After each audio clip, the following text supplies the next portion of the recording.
TV पर इस कार्यक्रम को देखते होंगे, उनके लिए ये एक बहुत बड़ा आश्चर्य होगा।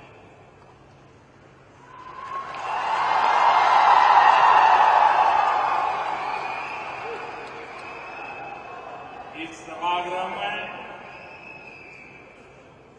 आधे लोग भारत से आए हैं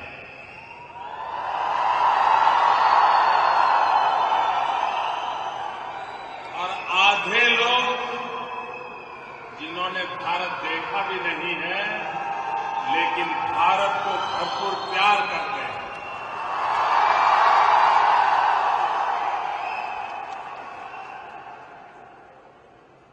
इतनी बड़ी मात्रा में रूसी नागरिक भारत के प्रति अपना प्यार अभिव्यक्त करें, ये हर भारतीय के लिए गर्व का विषय है।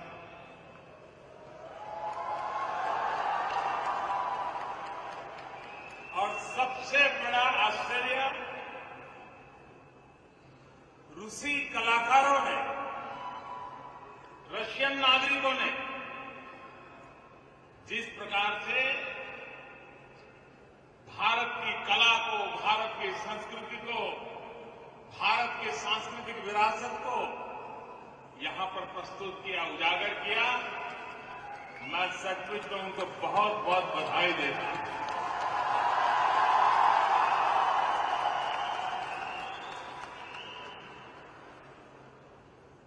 और जिस प्रकार से उन्होंने पूरे कार्यक्रम में, ऐसा लग रहा है तो पूरी तरह डूब चुके थे, एक एक शब्द के साथ वे जुड़ चुके थे। वे सिर्फ अपने हाथ पैर नहीं हिला रहे थे, वो मन से भारत से मिलन कर चुके थे।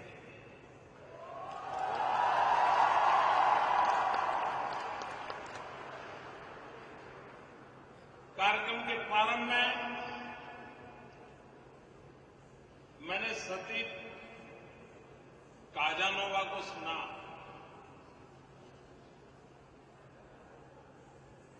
और वो वैदिक मंत्रों का उच्चार कर रही थी, गणेश वंदना कर रही थी और पूरी तरह भाव विभोर होकर के कर रही थी। और मुझे बताया गया कि वो रशिया की सबसे बड़ी पॉप सिंगर है। जो पॉप सिंगर है वो मंत्रों का इस प्रकार से गान करती हो और वह भी हाथ में कोई कागज वगैरह लेकर के नहीं। इसका मतलब हुआ कि उसने इसे एक तपस्या के रूप में स्वीकार किया हुआ।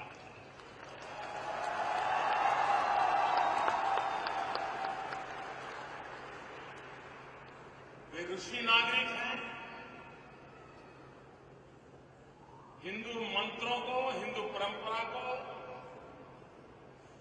जीने का भरपूर प्रयास करती हैं। और मुझे बताया गया कि उसका जन्म मुस्लिम परिवार में हुआ है।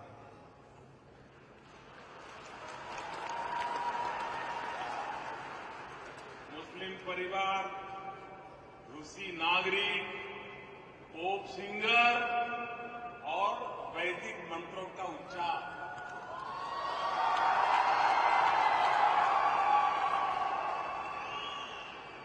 और जब मैं यहां आ रहा था तो कुछ लोगों का मेरा परिचय हुआ,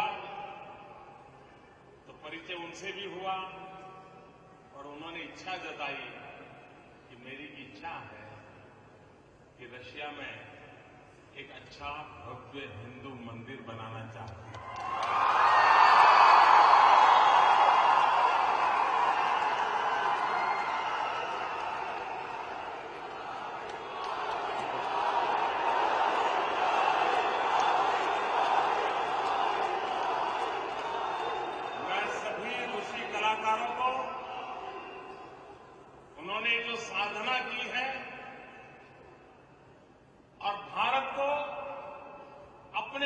में समेट लिया है।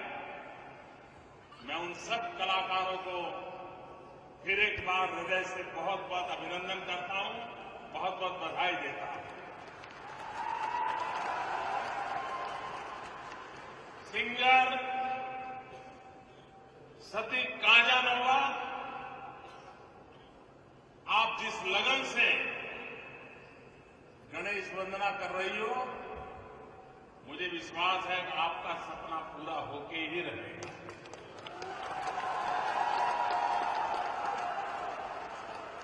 आज ईद-ए-मिलाद विश्व भर में मनाई जा रही है। मैं ईद-ए-मिलाद पर हर किसी को शुभकामनाएं देता हूं। कल क्रिसमस का पावन पर्व शुरू हो रहा है। मैं विश्व भर में क्रिसमस के पावन पर्व से जुड़े हुए सभी लोगों को शुभकामनाएं देता हूं। और कल 25 दिसंबर भारत रत्न अटल बिहारी वाजपेयी जी का जन्म दिवस है।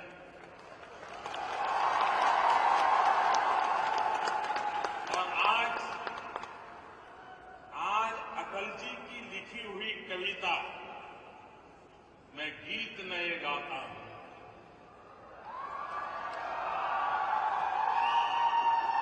ये ऋषि कलाकारों ने प्रस्तुत किया और गीत नए गाता हूं का जो आत्मविश्वास था उसको प्रकट किया। उन्होंने अटल जी को इस प्रकार से याद किया, उनका सम्मान किया। मैं विशेष रूप से इन सबको बधाई देता हूं। और ये बात भी मैं नहीं भूल सकता हूं क्योंकि मेरा जन्म गुजरात में हुआ।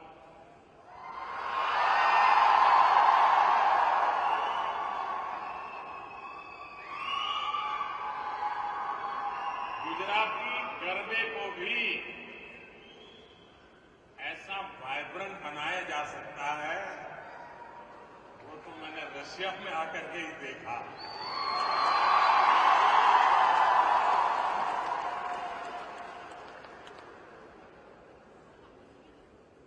उस गरबे में जो जान भर दी इन लोगों ने, उसकी जो प्रस्तुति की, गुजरात वाले भी देखेंगे तो उनको लगेगा कि अगले बार नवरात्रि के त्योहार में इन रशियन लोगों से सीखना चाहिए गरबा कैसे होता है।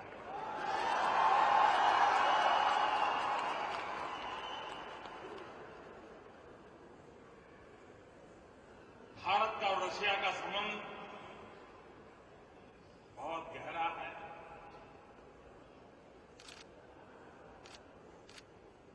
राजनीतिक संबंध होना,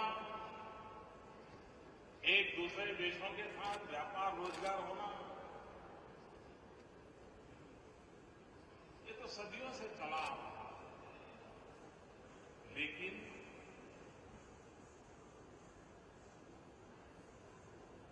रूस में, रशिया में भारत की संस्कृति को, भारत के इतिहास को, भारत की परंपरा को जानने का, समझने का जो अविरत प्रयास चला है, ये भारत और रशिया के सांस्कृतिक संबंधों को एक अभूतपूर्व ताकत देता है। मुझे बताया गया कि रशिया में 150 से ज्यादा भारतीय संगीत और कला की स्कूलें चलती हैं और ये रशियन नागरिक चलाते हैं। मैं अभी भारत पर अभ्यास करने वाले कुछ अध्यापकों से, स्कॉलर से मिला, इंडोलॉजी का अध्ययन करने वाले, और सब लोग मेरे से हिंदी में बात कर रहे थे। और उन्होंने मुझे बताया कि हम भारत का इतिहास यहां पढ़ाते हैं, भारत के वीर पुरुषों की गाथाएं पढ़ाते हैं, भारत के वीर पुरुषों की गाथाएं को प्रेरणा देती है। और इतने उमंग से वो अपनी बातें बता रहे थे कि भारत के प्रति उनका लगाव क्या है, भारत को किस रूप में उन्होंने समझा है। हर भारतीय को गर्व हो, वो दृश्य मुझे दिखाई दे रहा है।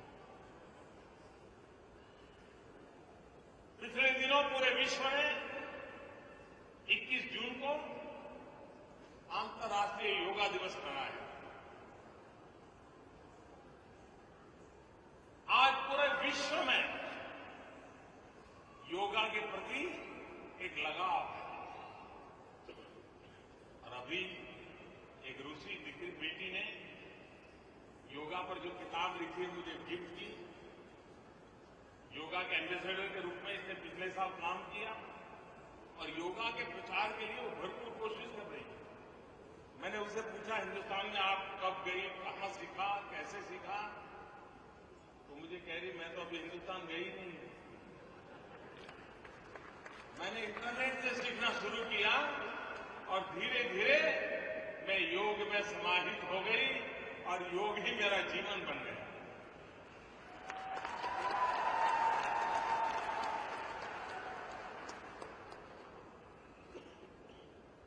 रशिया के अंदर 21 जून को 200 से अधिक स्थान पर योगा दिवस मनाया गया और मुझे बताया गया कि जो सार्वजनिक योगा हुए उसके सिवाय जो हुए वो तो अलग, लेकिन जो सार्वजनिक रूप से हुए, कहते हैं करीब करीब 45 से 50 हजार लोग उन्होंने सार्वजनिक रूप से योगा का कार्यक्रम किया।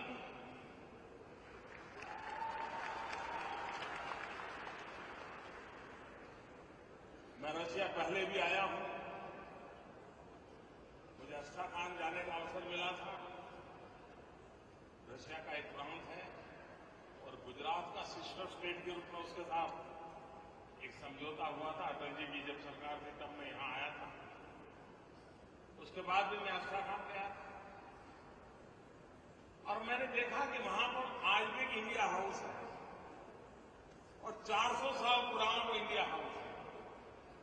1640-50 के कालखंड में जो भारत से लोग व्यापार करने के लिए आते थे, वो अपना जहाज वहां रख करके इस इंडिया हाउस में रुकते थे और 2-2, 4-4, 6-6 महीने रुकना पड़ता था। उस जमाने में रशिया के साथ ये व्यापारिक संबंध बने थे। उस जमाने में डायमंड का कारोबार रशिया के साथ भारत का चलता था। रशिया के स्कॉलर 300 साल, 400 साल पहले भारत में जाया करते थे। ये हमारी सांस्कृतिक विरासत है। और आपने देखा होगा कि रशियन भाषा में संस्कृत शब्दों का बड़ा प्रभाव है। एक प्रकार से संस्कृत भाषाओं की जुड़वा भाषाओं के रूप में रशिया निकट लगती है। रूसी भाषा अपनेपन वाली लगती है। बहुत सारे शब्द हैं, हम डोर कहें तो उनके मन में सवाल उठता है, द्वार कहे तो उनको पता चलता है कि मैं क्या कह रहा हूं। हम टी बोले तो उनको आश्चर्य होता है, चाय बोले तो उनको लगता है हाँ ये सही बोल रहा है।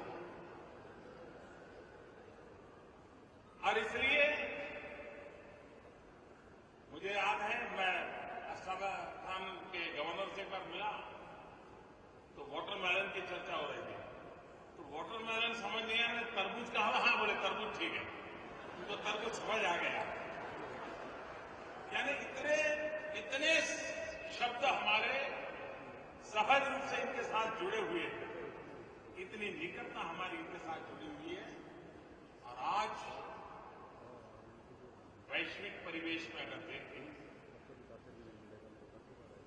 आंख बंद करके कोई कह सकता है इस दुनिया में हर पल, चाहे संकट का कालखंड हो या सुविधा का कालखंड हो, कोई एक देश बिना झिझक को अगर हिंदुस्तान के साथ खड़ा रहा तो उस देश का नाम है रशिया।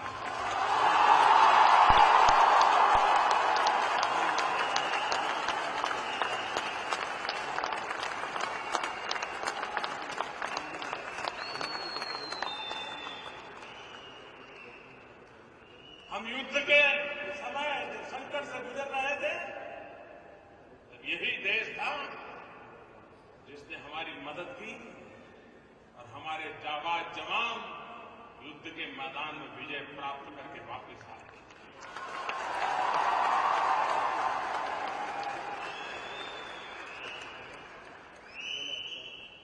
रूस भारत के साथ सदा सर्वदा एक शक्ति के रूप में खड़ा रहा और ये शक्ति मित्रता की शक्ति है, दोस्ती की शक्ति, जिसमें लेन देन का कारोबार कम है, लेकिन एक दूसरे के लिए खड़े रहना ये रशिया ने करके दिखाया। जब विश्व में महासत्ताओं की बोलबाला थी, महासत्ताओं की इच्छा पर दुनिया इधर उधर जा सकती है, ऐसे समय भी भारत जो कि एक गरीब देश रहा, उसके साथ रूस ने अपना नाता बनाए रखा और आज भी कायम रखा।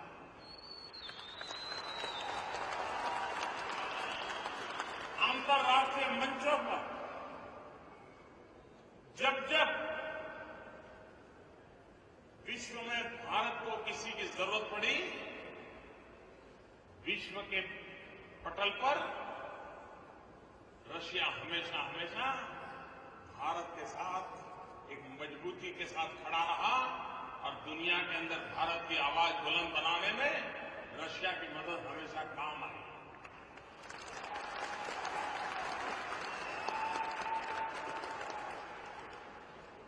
आज बहुत बड़ी मात्रा में भारत के विद्यार्थी रशिया में पढ़ने के लिए आ रहे हैं।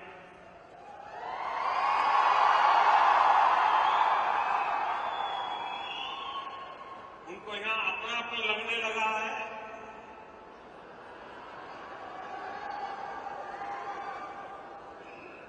लेकिन जितनी मात्रा में भारत में रूसी नागरिकों का टूरिस्ट के नाते आना होना चाहिए, उतना अभी होना बाकी है। रशिया में आर द बेस्ट टूरिस्ट, वो साल भर का अपना कार्यक्रम बनाते हैं कि 10 दिन जाना है न जाना, 15 दिन जाना है न जाना।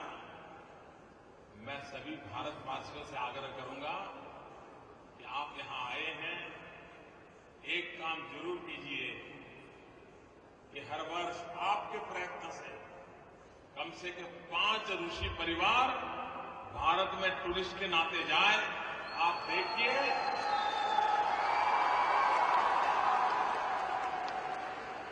लाखों की तादाद में रूसी नागरिक भारत में टूरिस्ट के नाते जाएंगे।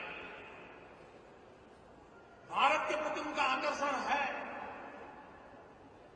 ये हमारा काम है कि हम एक बार दरवाजे खोलकर उनको ले चले, उंगली पकड़ के चल पड़े, और एक बार सिलसिला चल पड़ा तो 10 साल 20 साल लगातार वो चलता रहता है।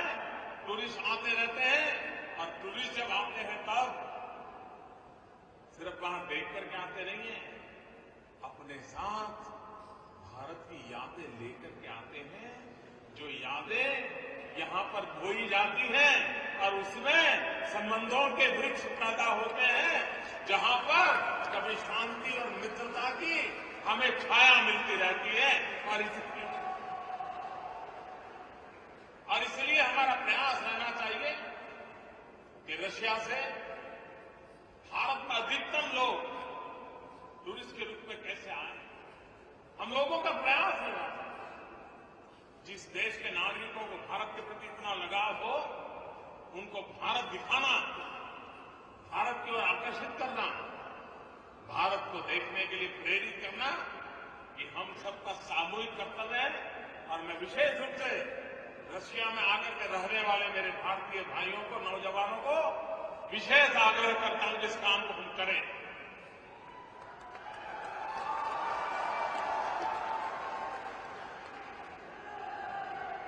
आज पूरे विश्व में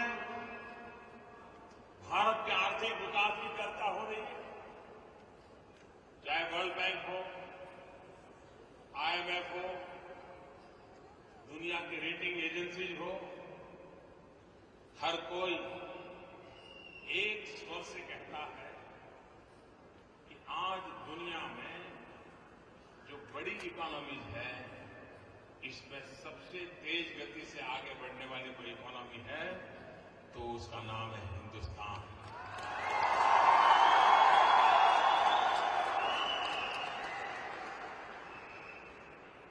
20वीं सदी के अंत में ये चर्चा होती थी कि 21वीं सदी एशिया की सदी बनेगी। दुनिया ने मान लिया कि 21वीं सदी एशिया की सदी है, लेकिन दुनिया ये तय नहीं कर पाती थी कि 21वीं सदी का नेतृत्व करने वाले लोग कौन होंगे।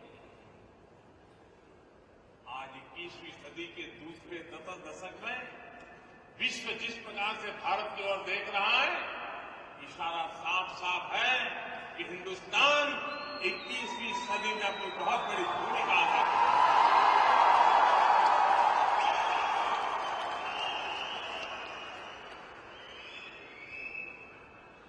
आर्थिक रूप से भारत ने अपनी एक जगह बनाई। भारत एक तेज गति से आगे बढ़ रहा है। आज से कुछ साल पहले दुनिया की नजरों में भारत एक बाजार था। विश्व को लगता था कि हम हिंदुस्तान जाएंगे, माल बेचेंगे, कमाएंगे, क्योंकि भारत में खरीदार बहुत है। लेकिन आज 21वीं सदी के दूसरे दशक आते आते स्थिति बदल रही है। कल तक जिनको भारत बाजार लगता था, वो आज लोगों को भारत एक मैन्युफैक्चरिंग हब बन सकता है, भारत दुनिया की आवश्यकताओं को पूर्ण कर सके, ऐसी ताकत बन के उभर सकता है, इस तरफ लोगों की नजर गई है।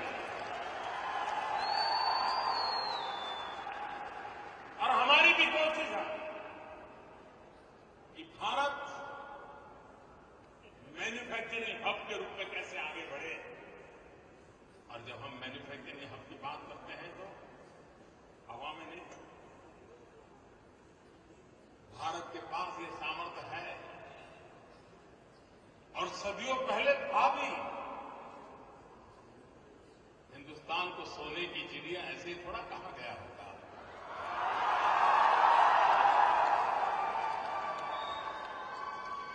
कुछ तो होगा हमारे पास, लेकिन गुलामी के कालखंड में सब लूट चुका। अब हमारी जिम्मेवारी है कि देश फिर से ताकतवर बनकर के खड़ा हो जाए और संभावना पूरी है।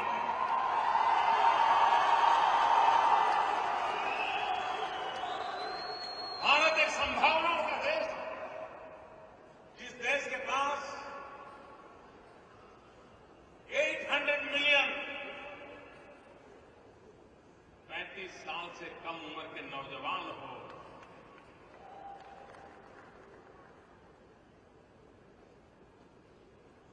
इतनी बड़ी तादाद में करीब 65% जनसंख्या 35 साल से कम उम्र की हो, जो देश इतना जवान हो, उसके सपने भी जवान होते हैं, उसके इरादे भी जवान होते हैं और वो इन चीजों को प्राप्त करने का सामर्थ्य रखता है। भारत के सपने जाग चुके हैं, भारत का नौजवान जाग चुका है, भारत आगे बढ़ने का संकल्प ले चुका है और 125 करोड़ देशवासियों की ताकत है, जिसने एक बार ठान ली अगर एक हिंदुस्तानी एक कदम चलता है तो हिंदुस्तान 125 करोड़ कदम चलने पड़ता है।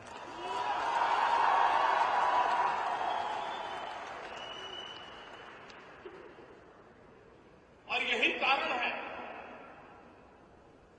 कि भारत आज विकास की नई राह पर चला है। और ऐसा नहीं है कि भारत के पास समस्याएं नहीं है। दुनिया के समृद्ध देश के पास भी समस्याएं हैं, लेकिन कुछ लोग होते हैं जो सुबह शाम समस्याओं को गिन करके गिनते गिनते रोते रहते हैं और कुछ लोग हैं जो समस्याओं के समाधान के रास्ते खोजते हैं और आगे के लिए चल पड़ते हैं। आज हिंदुस्तान समस्याओं के रास्ते खोज रहा है, आज आगे चलने के इरादे से चल पड़ रहा है और उसका परिणाम नजर आ रहा है। पिछले 1 साल के भीतर विश्व के देशों ने, विश्व के उद्योग जगत ने फॉरेन डायरेक्ट इन्वेस्टमेंट में 40% वृद्धि होना, 1 साल में 40% इंक्रीज, ये छोटी घटना नहीं है।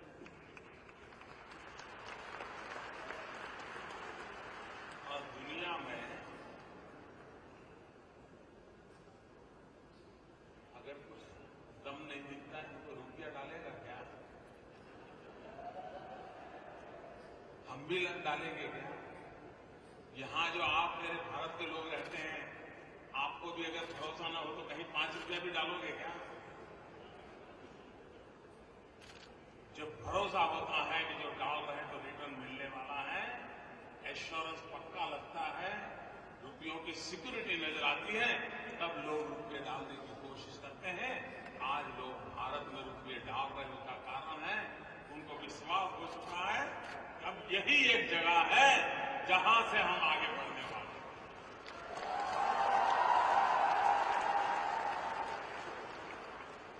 विश्व के पूंजी निवेश से भारत में आधुनिक इंफ्रास्ट्रक्चर बनाना चाहते हैं। हमने रेलवे को 100% फॉरेन डायरेक्ट इन्वेस्टमेंट के लिए ओपन अप कर दिया है। भारत की वो रेलवे अब आधुनिक होनी चाहिए, नहीं होनी चाहिए, उसकी गति बढ़नी चाहिए, नहीं बढ़नी चाहिए, ट्रेन का रंग रूप बदलना चाहिए, बदलना चाहिए, दूर दूर तक हमारी रेल जानी चाहिए, नहीं जानी चाहिए।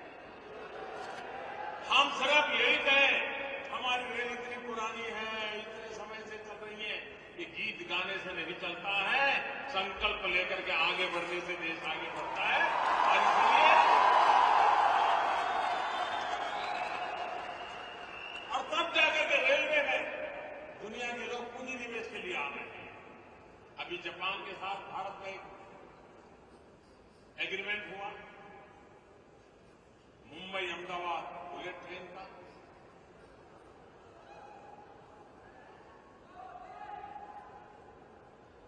जापान बहुत कम ब्याज से 0.1% धन लगाएगा, करीब 1 लाख करोड़ रुपया लगाएगा, और 1 लाख करोड़ रुपया लगेगा तो रोजी रोटी तो वहीं लोगों को मिलने वाली है, हिंदुस्तान के लोगों को मिलने वाली है। देश बदल भी सकता है। रशिया हमारे यहां अणु विद्युत में काम कर रहा है, और आने वाले दिनों में न्यूक्लियर एनर्जी पर बहुत बड़ी मात्रा में आज हमारा उनके साथ समझौता हुआ है। दुनिया जो ग्लोबल वार्मिंग से लड़ाई लड़ रही है, न्यूक्लियर एनर्जी के द्वारा ग्लोबल वार्मिंग की समस्या खोजने का प्रयास भारत और रशिया मिलकर के कर रहे हैं। तो आने वाले दिनों में मानव जाति का कल्याण होने वाला है। तो हम एक विकास को आधुनिकता की तरफ ले जाना चाहते हैं, विकास को नई ऊंचाइयों पर ले जाना चाहते हैं, और विकास का लाभ भारत के गरीब से गरीब व्यक्ति को कैसे मिले, ये हम सुनिश्चित करना चाहते हैं। और इसलिए एक तरफ आर्थिक विकास हो और दूसरी तरफ सामाजिक शक्ति में बढ़ावा हो, ताकि एक गरीब से गरीब परिवार भी आर्थिक रूप से सामर्थ्यवान बने, तभी जाकर के देश की जड़ें मजबूत हों। और इसलिए इन दोनों दिशाओं में आज भारत को आगे बढ़ाने के लिए हम प्रयत्न कर रहे हैं, और उसके नतीजे भी दिखाई दे रहे हैं, उसके परिणाम भी नजर आ रहे हैं। आज विश्व में कोई भी निर्णय होता है, उस निर्णय में भारत की भी कोई भूमिका होती है, वरना हमारी हमारी क्या भूमिका रहती थी? हम एक मूक दर्शक रहते थे और देखते हैं दुनिया इधर जा रही है, किधर जा रही है, इधर गई तो ठीक है, उधर गई तो ठीक है, हम देखते रहते हैं। आज ऐसा नहीं है। आज दुनिया देखती है, ये कर रहे हैं, लेकिन पहला देखो तो सही भारत क्या सोच रहा है। क्या भारत साथ चलेगा?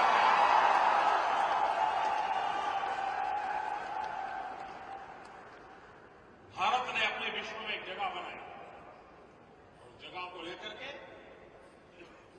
आतंकवाद के खिलाफ पूरे विश्व में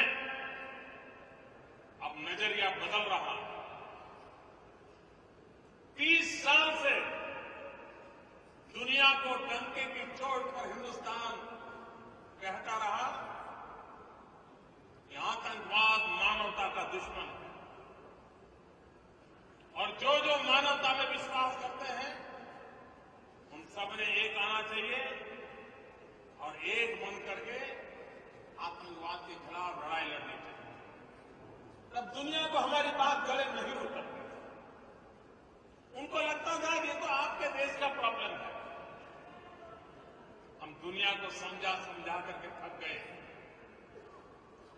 कि आतंकवाद को न कोई सीमाएं होती हैं, न कोई समय होता है, न ही उसका कोई टारगेट तय होता है। वो कहीं पर भी धमक सकता है। वो निर्दोषों को मारने पर तुला हुआ है। 30 साल तक हमारी बात जो मानी नहीं, आज आतंकवादियों ने की करतूतों ने, उनकी बेरहमी ने, निर्दोषों पर हो रहे उनके जुर्म के तरीके तरीके ने पूरे विश्व को झकझोर दिया और पूरी दुनिया आज हिंदुस्तान की उस बात को मानने के लिए मजबूर हुई है कि आतंकवाद ये मानवता का दुश्मन है और मानवता में विश्वास करने वालों को एक आना अनिवार्य हो गया है। ये बात आज दुनिया के गले उतारने में हिंदुस्तान सफल हुआ।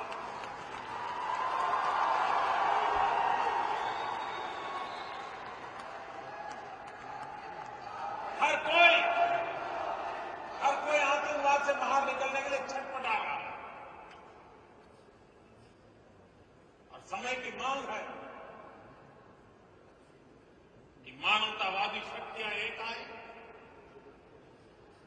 आतंकवाद को समाप्त करने का संकल्प करें, आतंकवाद को समाप्त करने के लिए सहयोग करें, कंधे से कंधा मिलाकर के मानवतावादी शक्तियां अगर खड़ी हो जाएगी तो आतंकवाद को खत्म करना कोई मुश्किल काम नहीं है। उस रास्ते पर भारत और रशिया मिलकर के काम करें।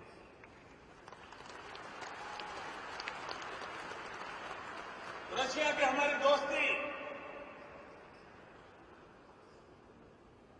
एक समान सोच पर इस पर आगे बढ़ रही है और जिसका विश्व को लाभ होने वाला। भाइयों बहनों, भारत और रशिया के संबंध अब एक सेंट्रल एशिया का एक नया ताकत के रूप में उभर रहे हैं और सेंट्रल एशिया की ताकत अनेक क्षेत्रों में, अनेक भूभाग में आर्थिक संपन्नता का एक नया कारण बन सकती है।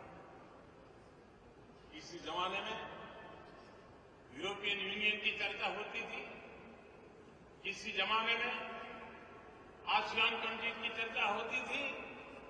वो दिन दूर नहीं होगा जब दुनिया में यूरेशिया की चर्चा होना शुरू हो जाएगा। एक ऐसी ताकतवर इकाई खड़ी होगी जो आने वाले दिनों में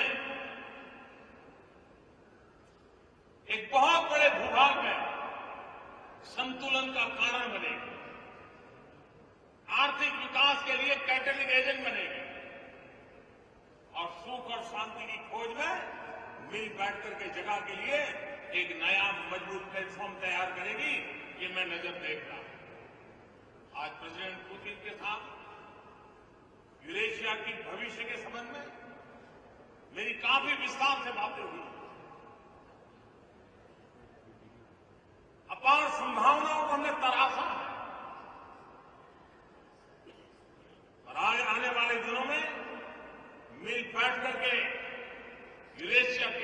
शक्ति रूप बने, विकास के अवसरों को प्रदान करने का कारण कैसे बने, परिस्थिति पलटने के लिए साथ मिलकर के कैसा परिणाम लाया जा सकता है, उस दिशा में हमने विस्तार से बातें की है, योजनाएं सोची है, जिसका परिणाम आने वाले दिनों में नजर आने वाला है। मेरी ये यात्रा बहुत कम समय की थी, कल रात को आया और अभी चला जाऊंगा, लेकिन मैं कहता हूं इतने कम समय में बहुत ही सफल, बहुत ही फलदायी, बहुत ही परिणामकारी ये यात्रा रही है।